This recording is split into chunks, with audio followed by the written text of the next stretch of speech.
Welcome to 95 news. ప్రతిక్షణం ప్రజాక్షేమం కోసం బులెటిన్ల ముందుగా హెడ్లైన్స్ చూద్దాం. 3 రంగుల వర్ణాలతో జాతి సమైక్యతను చాటి చెబుతున్న పచ్చని వృక్షం. తూర్పు గోదావరి జిల్లా కడియం నర్సరీలో ఆకట్టుకుంటున్న ఆకృతి.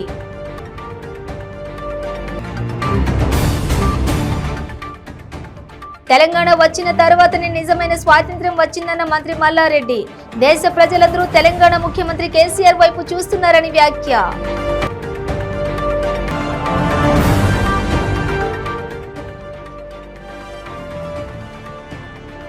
నాచారం పిఎస్ పరిధిలో మల్లాపూర్లో ఓ వ్యక్తి దారుణ హత్య. గొంతు కోసి పరారైన దుండగులు.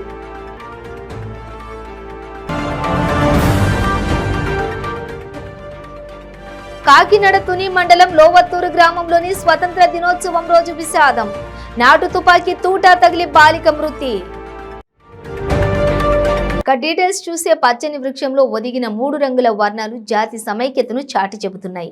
భారత కీర్తి పతాకము వన్నెల వర్ణాలు కడియంపల్ల వెంకన్న నర్సరీ ప్రకృతి సోయగాల మధ్య ఆకట్టుకున్నాయి. గ్లోబల్ వార్మింగ్ ను అధిగమించేందుకు పచ్చదనాన్ని ప్రేమించాలని పిలుపునిస్తూ తూర్పు గోదావరి జిల్లా కడియంపల్ల వెంకన్న నర్సరీ యాజమాన్యం తీర్చిదిద్దిన ఈ ఆకృతి ఆద్యాంతం సందేశాత్మకంగా నిలిచింది. 15 ఆగస్టు శుభాకాంక్షలు తెలుపుతూనే పచ్చదనం ప్రాధాన్యతను వివరించింది. ప్రముఖ ల్యాండ్ స్కేపింగ్ డిజైనర్ పల్ల వెంకన్న నర్సరీ డైరెక్టర్ పల్ల వెంకటేష్ చేసిన మొక్కల కూర్పు సందర్శకుల మనసును దోస్తోంది. స్వాతంత్ర్య సమరయోధుల త్యాగంతో ఆంగ్లేయుల బానిస శృంఖలాల నుండి స్వేచ్ఛా భారత్ను సాధించుకున్న మనం కాలుష్యం కొరల్లో చిక్కుకుపోతున్నామని, ఆ మహమ్మారిని తరిమి కొట్టాలంటే గ్రీన్ ఇండియా నినాదం ప్రతి ఒక్కరిలో ఉండాలని వెంకటేష్ తెలిపారు. ఉన్నత చదువులు చదువుకున్న యువత విదేశీ కొలువులకు పరిగెడుతుందని, గ్రీన్ ఇండియా సందేశంతో ఆ యువతకు తిరిగి మన దేశానికి ఆహ్వానించాలని ఆకాంక్షను వెంకటేష్ వ్యక్తం చేశారు. మనం సాధించుకున్న స్వాతంత్ర్యంలోనే భారత ఔన్నత్యం ఇమిడి ఉందని, అటువంటి 15 ఆగస్టు వేడుకను మా నూతన నర్సరీలో మొక్కలతో ఆవిష్కరించడం ఆనందంగా ఉందని అన్నారు. అందరికీ ఆగస్టు 15 స్వతంత్ర దినోత్సవ శుభాకాంక్షలు అండి. మాది కడియం పల్ల వెంకన్న నర్సరీ. నా పేరు పల్ల వెంకటేష్ అండి. ఈ ప్రపంచంలో మనకి అత్యంత ఆక్సిజన్ ఇచ్చే మొక్కలు చాలా విలువైనవి. మన ఇవాళ ఎలా నిలబడిందంటే ఈ మొక్కే కారణం అండి. ఈ మొక్కని ప్రపంచవ్యాప్తంగా అందరూ దృష్టి పెట్టి ఈ పర్యావరణం కాపాడడంలో ముందందుకు వేయాలని ఈ చెట్టుని మన జాతీయ పతాకం లాగా తీర్చిదిద్ది ఈ చెట్టు యొక్క గొప్పదనాన్ని చాటుతూ ఈ చెట్టు నీళ్ళలోనే మన భారతీయులందరూ బతుకుతున్నామని, మన ఇండియా అంతా ఒక చెట్టు లాంటిదని, మనం అందరం కొమ్మలను పట్టుకుని ఈ ఇతర రాష్ట్రాలందరూ కలిపి ఈ చెట్టుల్ని పెంచే కార్యక్రమంలో ముందుంటారని మేము కోరుకుంటూ, ఈ విధంగా ఆగస్టు 15కి ఇలా స్వాగతం పలుకుతూ ఈ స్వతంత్ర దినోత్సవం ఇలా జరుపుకోవడం జరుగుతుంది. జై హింద్. దేశానికి స్వాతంత్ర్యం వచ్చి 76 సంవత్సరాలు పూర్తయినప్పటికీ ఇక్కడి ప్రజలకు మాత్రం ప్రత్యేక రాష్ట్రం వచ్చిన తర్వాతనే నిజమైన స్వాతంత్ర్యం వచ్చిందని రాష్ట్ర కార్మిక శాఖ మంత్రి చామకూర మల్లారెడ్డి పేర్కొన్నారు. స్వాతంత్ర్య దినోత్సవాన్ని పురస్కరించుకుని బోయిన్పల్లిలోని తన క్యాంపు కార్యాలయం ఆవరణలో జాతీయ జెండాను ఆయన ఆవిష్కరించారు. ఈ సందర్భంగా మంత్రి మల్లారెడ్డి మాట్లాడుతూ, దేశ ప్రజలందరూ కూడా తెలంగాణ ముఖ్యమంత్రి కేసీఆర్ వైపు చూస్తున్నారని, తెలంగాణ తరహాలో భారతదేశం అన్ని రంగాల్లో అభివృద్ధి సాధించాలంటే అది కేవలం కేసీఆర్ వల్లే సాధ్యమవుతుందన్నారు. ఈ సందర్భంగా దేశ ప్రజలకు అలాగే తెలంగాణ ప్రజలకు ఆయన స్వాతంత్ర దినోత్సవ శుభాకాంక్షలు తెలిపారు. స్వాతంత్రం వచ్చి కూడా 76 సంవత్సరాలు అయింది. అందరికి కూడా దేశ ప్రజలందరికీ కూడా శుభాకాంక్షలు, 15 ఆగస్టు శుభాకాంక్షలు. ఏది ఏమైనా మన తెలంగాణ రాష్ట్రం ఏర్పడి కూడా 9 సంవత్సరాలన్నర కంప్లీట్ అయింది. మన సీఎం కేసీఆర్ గారు దేశంలోనే ఎక్కడ లేని విధంగా 28 రాష్ట్రాలల్లో సపరేట్ రాష్ట్రం సాధించి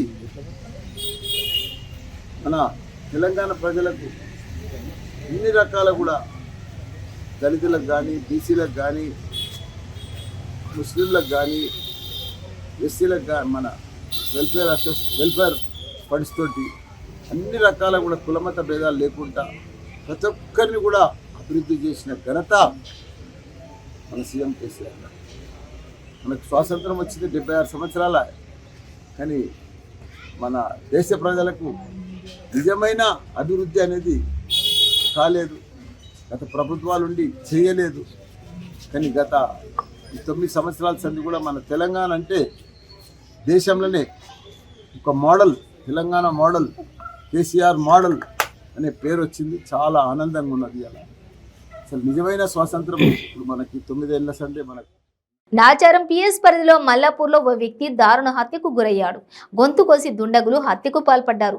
హత్యకు గురైన వ్యక్తి బీహార్కు చెందిన ప్రజాపతిగా గుర్తించారు. నాచారంలోని ఓ సిమెంట్ పరిశ్రమలో పనిచేస్తున్నట్లుగా పోలీసులు తెలిపారు.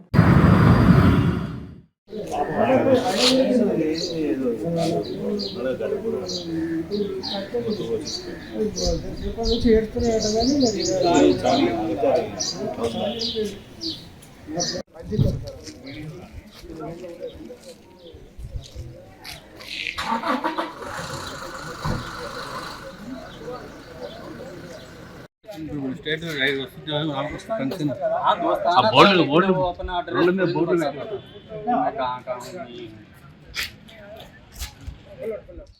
కాకినాడ తుని మండలం లోవత్తూరు గ్రామంలో స్వతంత్ర దినోత్సవం రోజు విషాదం చోటు చేసుకుంది.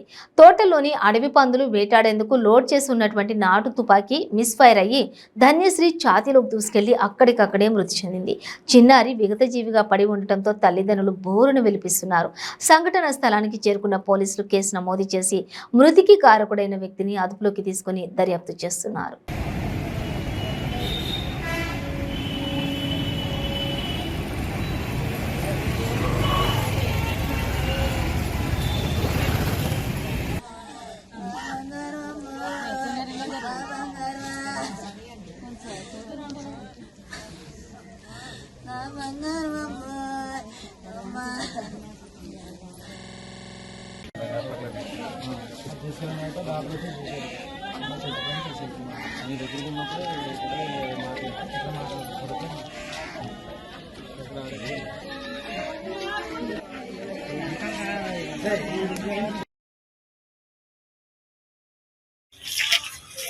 ఇక్కడ హౌస్ నానుతున్నామండి. పిల్లలు వచ్చి నా దగ్గర నిల్చుంటే అంతవరకు సౌండ్ వస్తే అదబాక నుంచి టొబాకు రోడ్డు వేసాడు. కావాలి చేయడం తెలియదు, మరి ఎలాగైనా తెలియదు. పాప తగిలి పడిపోతే వచ్చి హాస్పిటల్ తీసుకొచ్చాము. కోంటంగా హాస్పిటల్ వచ్చి చనిపోయిందని చెప్పేసి అన్నారు. మళ్ళీ ట్రీట్మెంట్ తీసుకెళ్ళి. ఏ ఊర్లో జరిగింది? నావకొద్దురండి. పాప పేరు ధనేశ్రీ, పల్లివేల ధనేశ్రీ. నూజివీడు పట్టణంలో 13వ వార్డులోని తన ఇంట్లో మహిళా పోలీసు ఆత్మహత్య చేసుకుంది. ఏలూరు జిల్లా నూజివీడు పట్టణంలోని బాపునగర్లో నివాసం ఉంటున్న గుణదల శిరీష ఎన్టీఆర్ జిల్లా నున్న సచివాలయం పరిధిలోని మహిళా పోలీసుగా విధులు నిర్వహిస్తూ ఉంది. తన పుట్టింటి వద్ద ఊరేసుకుని ఆత్మహత్య చేసుకుంది. విషయం తెలుసుకున్న కుటుంబ సభ్యులు నూజివీడు ప్రభుత్వ ఆసుపత్రికి తరలించగా అప్పటికే శిరీష మృతి చెందినట్లు వైద్యులు తెలిపారు. భార్యాభర్తల మధ్య మనస్పర్ధలే ఆత్మహత్యకు గల కారణమని శిరీష కుటుంబ సభ్యులు ఆరోపిస్తున్నారు. సంఘటన స్థలానికి చేరుకున్న నూజివీడు పట్టణ పోలీసులు కేసు నమోదు చేసి దర్యాప్తు చేపట్టారు.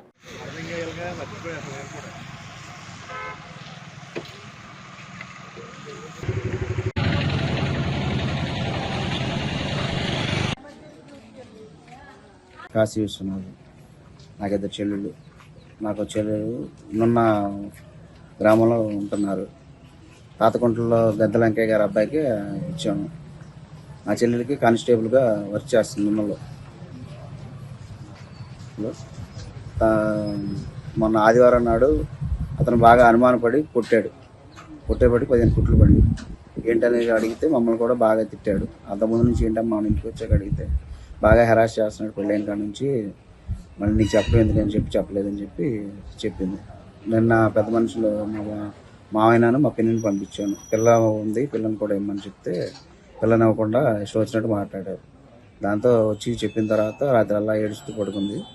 తెల్లారాజు నేను లేచి చూసేపటికి ఊరేసుకుని చనిపోయాము. అది జరిగింది. విశాఖ రాజధానిగా సమర్థించిన వాళ్ళు ఏ ముఖం పెట్టుకుని ఓట్లు అడుక్కోవడానికి వచ్చారంటూ జనసేన అధినేత పవన్ కళ్యాణ్ పై విరుచుకుపడ్డారు మంత్రి విడుదల రజని. విశాఖ కేజీహెచ్ ప్రధాన ద్వారం ప్రారంభోత్సవానికి హాజరైన ఆమె ఈ సందర్భంగా మాట్లాడుతూ గత ప్రభుత్వంలో చంద్రబాబు వైద్యపరంగా చేసింది ఏమీ లేదని దుయ్యబట్టారు. ఈ ప్రభుత్వం పేదల కోసం ఎన్నో హాస్పిటల్స్, మెడికల్ కాలేజీలు తెస్తుంటే చూసి తట్టుకోలేకపోతున్నారని, ప్రభుత్వం మీద కావాలని బురద జల్లే ప్రయత్నం చేస్తున్నారని విమర్శించారు.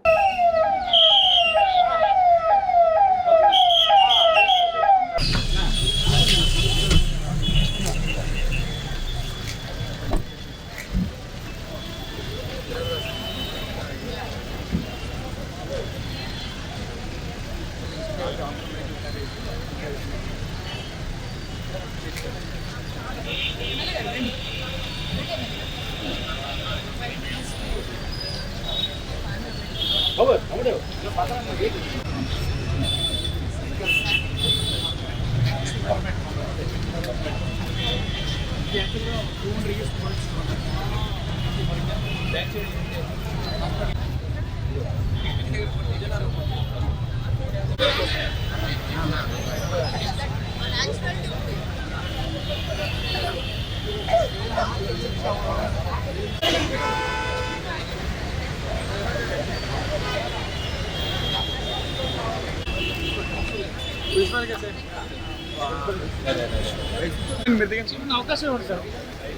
జగన్ జై జగన్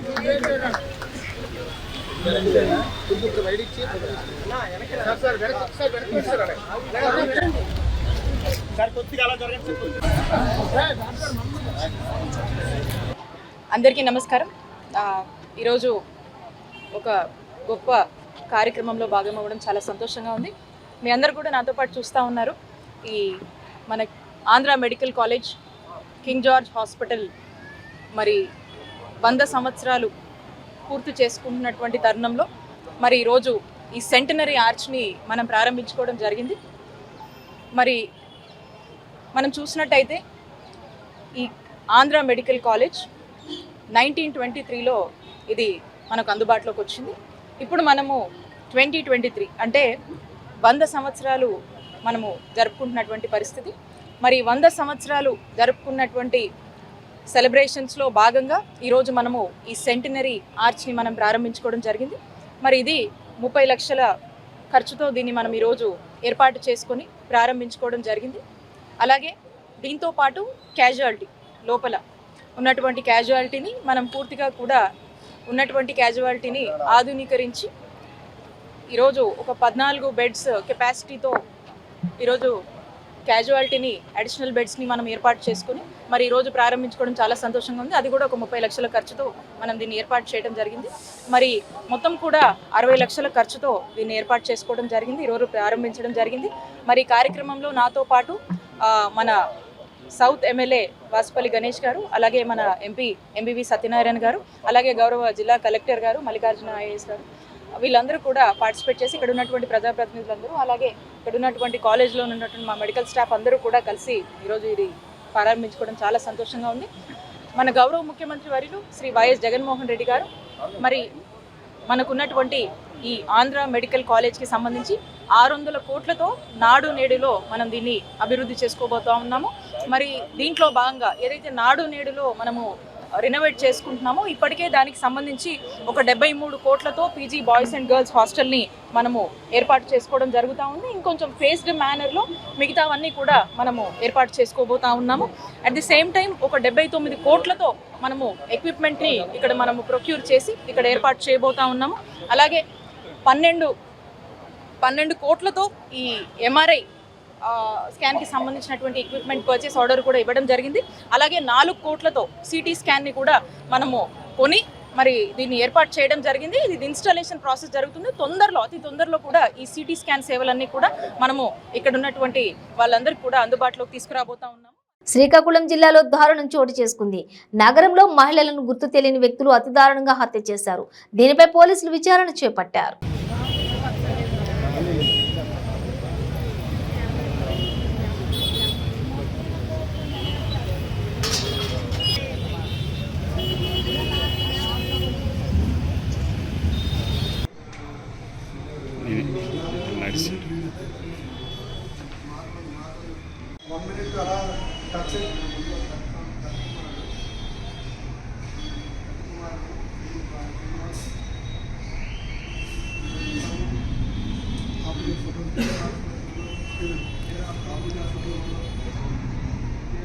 కుల దూషణలు సర్వనాశనానికి దారితీస్తాయని సినీ నటుడు మోహన్ బాబు అన్నారు.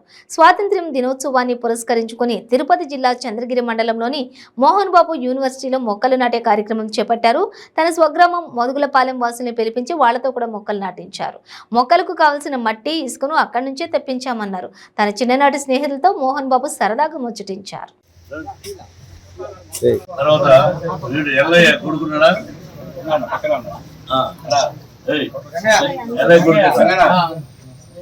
వీడు నాన్న ఎలా మామ అనేవాడిని అవునా. ఈయనేమో మురుగప్ప మొదలయ్య. అసలు ఎలా ఉండేవాళ్ళం అంటే అక్కడ నాగూరు వీరస్వామి చెట్టు, ఆ చెట్టు కింద నేను నటుడైన తర్వాత కట్టించేవాడు. అక్కడ కూర్చొని బాగా చదువుకోవాలి సలహాలు ఇచ్చేవాడు. ఆ విధంగా గ్రామంలో అప్పట్లో అన్నదమ్ముళ్ళ అక్క బావ చెల్లి ఇలా అనుకునేవాడు. కులాలప్పుడు గురించి ఉన్నప్పటికీ ఈ పదజాలం అక్క అని అత్త అని మామ అని అరుడా అడ్రా అనిపించేవాడు నాన్న. ఇలా అందరూ అలా పిలుస్తూ ఆ పిలుపులు ఇప్పుడు లేవు. నువ్వు పలానుకులు, నువ్వు పలానుకులు, నువ్వు పలానుకులు. ఆ కర్మ గ్రహచారం అలా వచ్చింది. ఇప్పుడు మరీ ఎక్కువైపోతుంది. అది సర్వనాశనానికి దారి. ఒక కులం వాడు ఇంకొక కులాన్ని దూషిస్తే అది సర్వనాశనం. తాత్కాలికంగా బాగుండొచ్చు, భగవంతుడు చూస్తుంటాడు. పరమేశ్వరుడు శిక్ష అనుభవిస్తాడు. మనిషి మంచి మనసు అవునా కాదా, మన వల్ల నేర్పించగలమా లేదా, అంతేగాని కులాన్ని దూషించడం కాదు. అందుకని నేను మా గ్రామస్తుల్లో అందరినీ పిలిపించి ఆడపడుచులు అందరినీ వాళ్ళందరి దగ్గర ఒక చెట్టు నాటించారు. ఇది శుభం, ఈ శుభ పరిమాణం.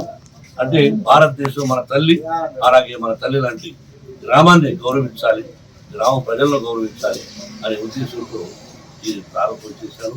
మీ అందరి ఆశీస్సులు కావాలి. Thank you. దేశాభివృద్ధికి ప్రతి ఒక్కరూ కలిసికట్టుగా కృషి చేయాలని జాయింట్ కలెక్టర్ మయూర్ అశోక్ పిలుపునిచ్చారు. కలెక్టరేట్ వద్ద జాతీయ పతాకాన్ని ఆయన ఆవిష్కరించి గౌరవ వందనం చేశారు. ఈ సందర్భంగా జేసీ మాట్లాడుతూ దేశ స్వాతంత్ర్యం కోసం కృషి చేసిన మహనీయుల త్యాగాలను ఎప్పటికీ మరవలేమని పేర్కొన్నారు. వారిచ్చిన స్ఫూర్తితో దేశ అభివృద్ధికి ప్రతి ఒక్కరూ కంకణబద్దులు కావాలని కోరారు. General salute, salame,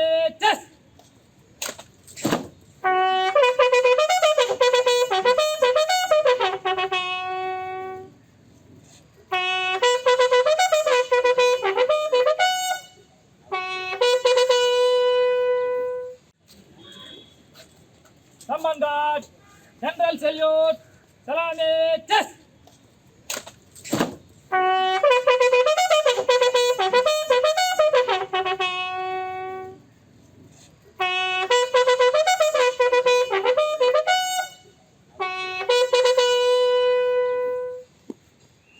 Commandant, Kande Shastru. Uttarandhra భూములను వైఎస్ఆర్సీపీ నేతలు దోపిడీ చేస్తున్నారని జనసేన చీఫ్ పవన్ కళ్యాణ్ విమర్శించారు. విశాఖపట్నం జిల్లాలోని విసన్నపేటలో భూములను జనసేన చీఫ్ పవన్ కళ్యాణ్ పరిశీలించారు. అనంతరం ఆయన మీడియాతో మాట్లాడారు. విసన్నపేటలో రియల్ ఎస్టేట్ వ్యాపారం చేసే సంస్థలకు అనుమతి లేదని ఆయన ఆరోపించారు. వాల్టా చట్టానికి విరుద్ధంగా పనులు చేస్తున్నారని ఆయన విమర్శించారు. ఉత్తరాంధ్రలో ఎక్కడా అభివృద్ధి లేదన్నారు. ఉత్తరాంధ్రలో యువత, ఉపాధి, ఉద్యోగాలు లేవని ఆయన ఆవేదన వ్యక్తం చేశారు. ఉపాధి కోసం ఉత్తరాంధ్ర యువత ఎక్కడెక్కడికో వలసలు పోతున్నారని పవన్ కళ్యాణ్ చెప్పారు. ఉత్తరాంధ్ర భూములను దోపిడీ చేస్తుంటే మాట్లాడేవారు లేరని పవన్ కళ్యాణ్ ఆవేదన వ్యక్తం చేశారు. ప్రభుత్వ ఉద్యోగాలు లేవు కానీ రియల్ ఎస్టేట్ వ్యాపారం మాత్రం చేస్తున్నారన్నారు.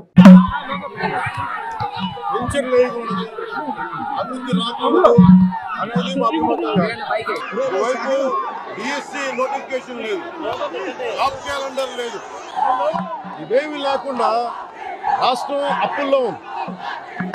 అప్పులు చేస్తాం. కానీ ప్రతి మంత్రులు కానీ వైసీపీ నాయకులు కానీ అడ్డగోలుగా రియల్ ఎస్టేట్ వెంచర్లు చేసి ఎలా డబ్బులు సంపాదిస్తున్నారంటే, ఇది అనకాపల్లి నియోజకవర్గం కసింకోట మండలంలోని బయ్యారం రెవెన్యూ డివిజన్లో విస్తున్నపేట గ్రామం.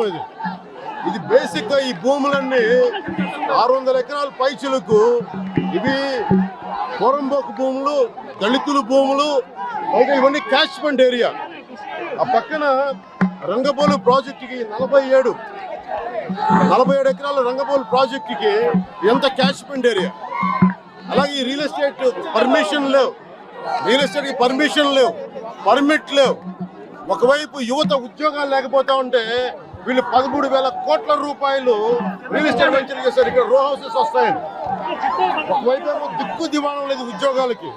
ఉత్తరాంధ్ర నుంచి వలసలు వెళ్ళిపోతా ఉన్నారు. ఉపాధి అవకాశాలు లేవు. ఏది చూడండి, ఏది ఎక్కడ అభివృద్ధి లేదు. కానీ ఈ వైసీపీ నాయకులు మరి రియల్ ఎస్టేట్ వెంచర్ల మీద ఎలా దోచేస్తారు. ఇక్కడ చూస్తే ఆ పైన క్యాంప్ వాళ్ళకి సైట్ ఆఫీస్ అంటారు. ఇంకోవైపు ఏమంటే కొండ పైన కూర్చోబెట్టి హెలికాప్టర్ ల్యాండ్ అవ్వడానికి హెలిప్యాడ్. ఒకవైపు ఉద్యోగాలు లేవు, అభివృద్ధి లేదు, కానీ వీళ్ళు మనకు 13,000 కోట్ల రూపాయలు వెంచర్. దీంట్లో 590/2 సర్వే నెంబర్ ప్రకారం ఇది మొత్తం గడ్డలు, వాగులు, ఇది క్యాచ్మెంట్ ఏరియా. ఇది ప్రకృతి విధ్వంసం. ఇది వాల్టా యాక్ట్కి విరుద్ధం. ఇది ముఖ్యమంత్రి పట్టించుకోడు. ముఖ్యమంత్రి అడ్డగోలుగా ఉత్తరాంధ్ర మీద ప్రేమగాజేయంగా దోమగాజులకి దోపిడీ ఇస్తాం. మాట్లాడేవాడు ఎవరు ఉత్తరాంధ్ర భూములు దోపిడీ చేస్తుంటే స్థానిక ఎమ్మెల్యేలు కూడా దీనికి వంత పలుకుతూ ఉన్నారు. ఇదే మీరు ఊహించుకోండి. రాయలసీమ భూముల మీద ఎవరు రాలేరు ఇక్కడికి. ఇక్కడ వైపు ఉత్తరాంధ్ర తెలంగాణను ఇలాగే విధ్వంసం చేస్తే తన్ని తగలేశారు. ఇప్పుడు మన నాయకులే అన్ని ప్రాంతాల నుంచి ఉత్తరాంధ్ర మటుకు దోపిడీ చేస్తుంటే ఈరోజు యువత చేస్తూ ఉన్నారు. ఆవేదన మొత్తం ఉద్యోగాలు లేవు, ఉపాధి అవకాశాలు లేవు, ఉన్న ఆస్తులను దోచుకుంటా ఉన్నారు.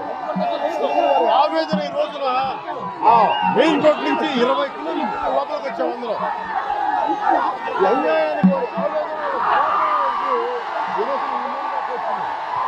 దీనిని నేను ఖచ్చితంగా ఎన్విరాన్మెంటల్ ప్రొటెక్షన్ ఏజెన్సీకి, కేంద్ర మంత్రిత్వ శాఖకి, అలాగే గ్రీన్ ట్రిబ్యునల్ తీసుకెళ్తా.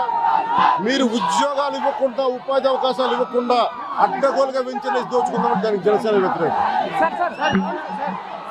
ఈ భూములకు సంబంధించి మంత్రి గురువారం అమర్నాథ్ నిరూపిస్తే ఆ భూములన్నీ కూడా జనసేన వాళ్ళు తీసుకోండి, లేదంటే అక్కడికి వెళ్ళి విలేకరులు తీసుకుంటే అమర్నాథ్ అంటారు. జనసేనకి అవసరం లేదు, ఎవరికి అవసరం లేదు. ఇది బేసిక్ గా ఈ వాదుల వంకలు ప్రభుత్వానివి, ప్రజలవి, ఎవరి భూములని కాదు. ఇది పర్మిషన్ లేకుండా మీరు చూశారు. వచ్చే దాంట్లో కరెక్ట్ గా ఒక బండి పట్టేంత దారి కూడా లేదు.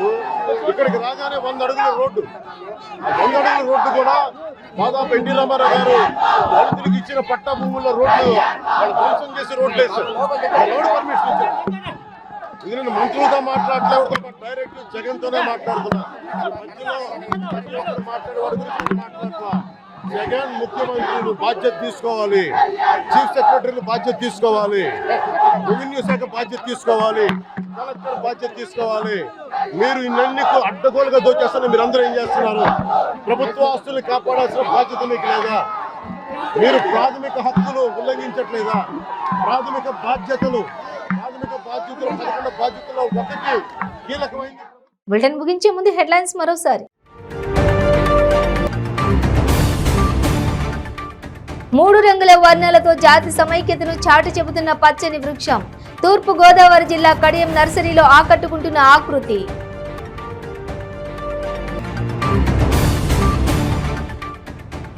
తెలంగాణ వచ్చిన తర్వాతనే నిజమైన స్వాతంత్ర్యం వచ్చిందన్న మంత్రి మల్లారెడ్డి. దేశ ప్రజలందరూ తెలంగాణ ముఖ్యమంత్రి కేసీఆర్ వైపు చూస్తున్నారని వ్యాఖ్య.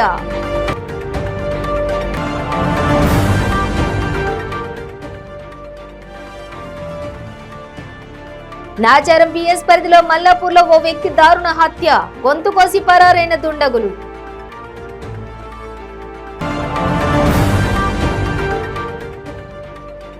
కాకినాడ తుని మండలం లోవత్తూరు గ్రామంలోని స్వతంత్ర దినోత్సవం రోజు విషాదం. నాటు తుపాకీ తూటా తగిలి బాలిక మృతి. ఇవి బులెటిన్ డీటెయిల్స్. చూస్తూనే ఉండండి 95 న్యూస్.